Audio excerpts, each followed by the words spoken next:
അപ്പോൾ ഇന്ന് ഞാൻ പറയാൻ പോകുന്നത് ജോർജിയയിലെ എംബസി റൂൾസിനെ പറ്റിയാണ്. അപ്പോൾ അതിനെ നമുക്കൊന്ന് ഫുൾ ഡീറ്റെയിൽ ഒന്ന് നോക്കാം.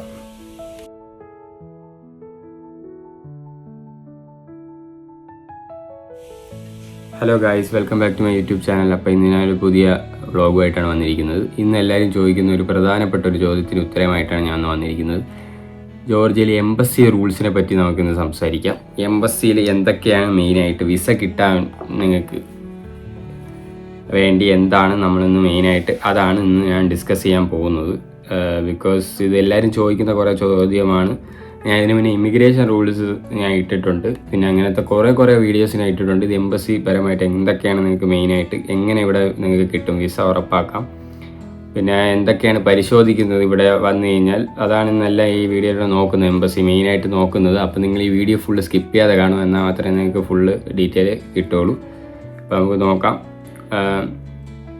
ഒന്നാമത്തെ ഇതെന്ന് പറയണത്, ഞാൻ എന്തായാലും കുറേ വീഡിയോ ഞാൻ ചെയ്തിട്ടുണ്ട്. അപ്പോൾ നിങ്ങൾ ബാക്കിൽ കൂടെ ഒന്ന് നോക്കുക, ഇല്ലെങ്കിൽ ഞാൻ വല്ല ബെല്ലൈക്കണിൽ അല്ല ഐ ബട്ടണിലോ ലാസ്റ്റോ കൊടുത്തിരിക്കാം. അപ്പോൾ നിങ്ങളതൊന്ന് കണ്ടാൽ മതി, ഇല്ലെങ്കിൽ ഞാൻ ഡിസ്ക്രിപ്ഷനിൽ കൊടുത്തിരിക്കാം. എന്തായാലും നിങ്ങൾ വേറെ എന്തെങ്കിലും ഡൗട്ട് ഉണ്ടെങ്കിൽ നിങ്ങൾക്ക് കമൻറ്റിലൂടെ ചോദിക്കാം. ഓക്കെ, അപ്പോൾ എന്തായാലും നമുക്ക് വീഡിയോയിലോട്ട് പോവാം.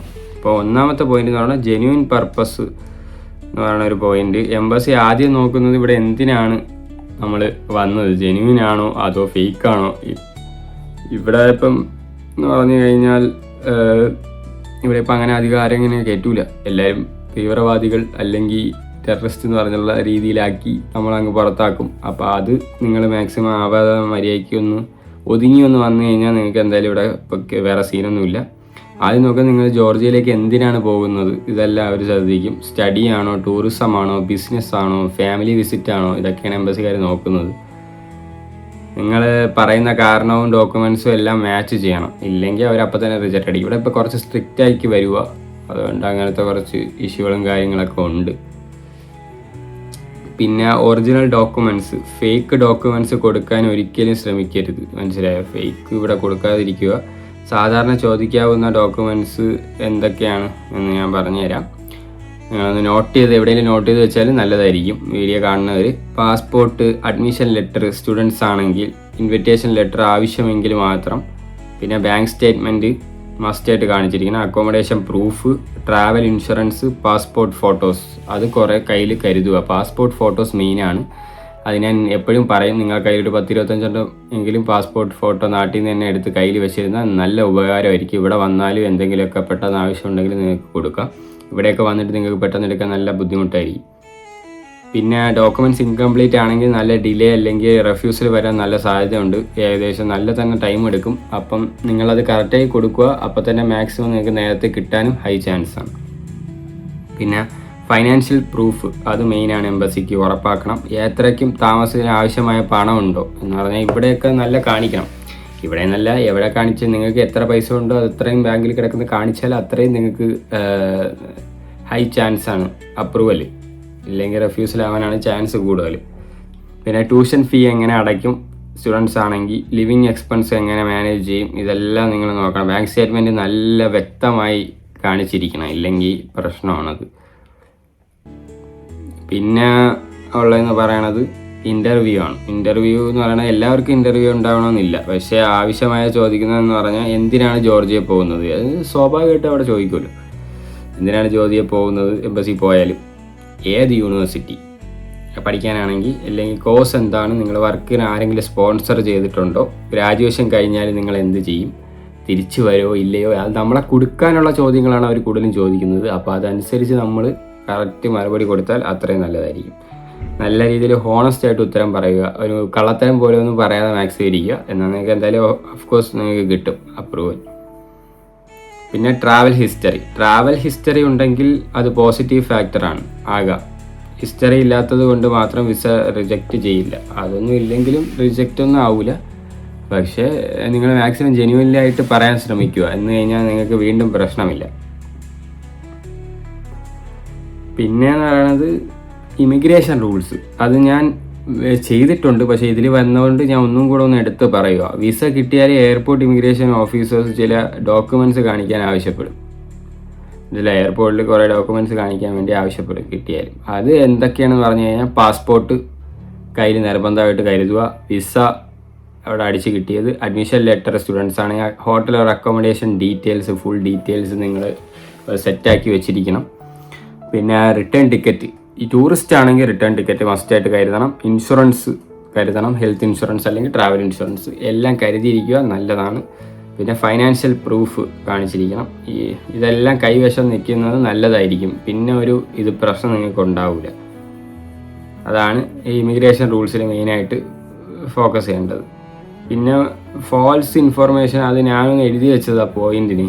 ബിക്കോസ് നിങ്ങൾ ഫേക്ക് ഡോക്യുമെൻറ്റ്സ്, തെറ്റായ വിവരങ്ങൾ, ഫോർജഡ് ബാങ്ക് സ്റ്റേറ്റ്മെൻറ്റ് എന്നിവ വിസ റിഫ്യൂൾസിന് നല്ല രീതിയിൽ കാരണമാവും. അതുകൊണ്ട് അങ്ങനെയെല്ലാം നിങ്ങൾ ശ്രദ്ധിച്ചു വേണം എല്ലാം ചെയ്യാൻ. എംബസി നൽകിയ വിവരങ്ങൾ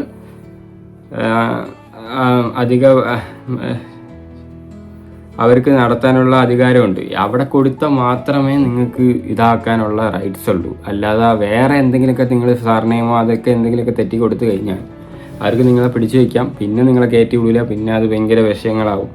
അതുകൊണ്ട് നിങ്ങളത് കറക്റ്റ് അവിടെ കൊടുത്ത എന്താണോ അത് തന്നെയാണ് ഇവിടെയും കൊടുക്കാൻ മാക്സിമം നോക്കുക. ഓക്കെ. പിന്നെ സ്റ്റുഡൻറ്റ് വിസ ആപ്ലിക്കൻസിന് വേണ്ടി, അതാണ് വേറെ. സ്റ്റുഡൻസിന് സാധാരണ ആവശ്യമായത് യൂണിവേഴ്സിറ്റി അഡ്മിഷൻ ലെറ്റർ, പാസ്പോർട്ട്, പിന്നെ കോപ്പി, എല്ലാത്തിനും കോപ്പിയും കൂടെ ഒന്നും കൂടെ എടുത്തു വയ്ക്കുക എന്നാൽ അത്രയും നല്ലതായിരിക്കും. പിന്നെ ഫൈനാൻഷ്യൽ പ്രൂഫ്, ഇൻഷുറൻസ്, അത് രണ്ടും വേണം. പിന്നെ academic certificates, visa application form, ഇതാണ് മെയിനായിട്ട് നിങ്ങൾ കരുതേണ്ടത്. സ്റ്റുഡൻറ്റ് വിസ പ്രോസസ്സ് സമയം കാറ്റഗറി അനുസരിച്ച് വ്യത്യാസപ്പെടും. D3 സ്റ്റുഡൻറ്റ് വിസയ്ക്ക് റെഗുലർ പ്രോസസ്സിങ് സാധാരണ കുറഞ്ഞത് 30 വർക്കിംഗ് ഡേയ്സ് എങ്കിലും ഉണ്ടാവും. എനിക്ക് കിട്ടിയത് തന്നെ 45 ദിവസമായി. 45 ഡേയ്സാണ് ഞാൻ വെയിറ്റ് ചെയ്തത്.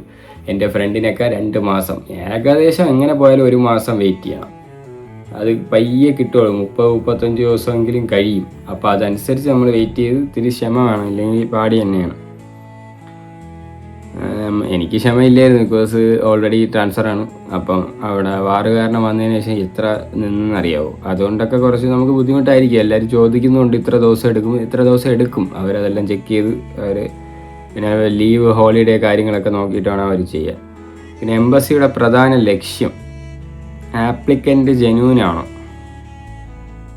ഇതൊക്കെയാണ് അവർ ശ്രദ്ധിക്കുന്നത്. ഡോക്യുമെൻറ്റ്സ് ശരിയാണോ, ഫൈനാൻഷ്യലി പ്രിപ്പയർഡ് ആണോ, അവിടെ എത്താനായാലും നോക്കാനായാലും വിസ റൂൾസ് എല്ലാം പാലിക്കുമോ എന്നെല്ലാം അവർ ഉറപ്പാക്കും.